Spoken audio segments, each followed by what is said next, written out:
From the end of brush knee and push, we are going to go into play the lute. You start with the left foot forward, left hand down, right hand in front. Use the left hand to pull the right foot towards the left.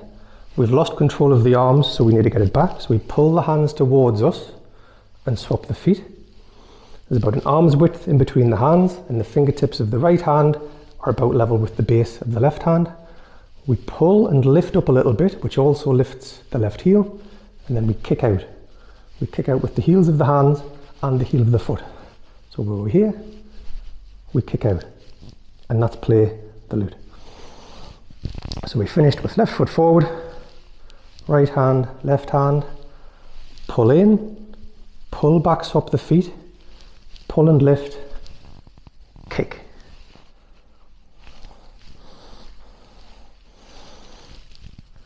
Left foot forward, left hand down, right hand in front, pull in, pull back, swap the feet, lift, kick.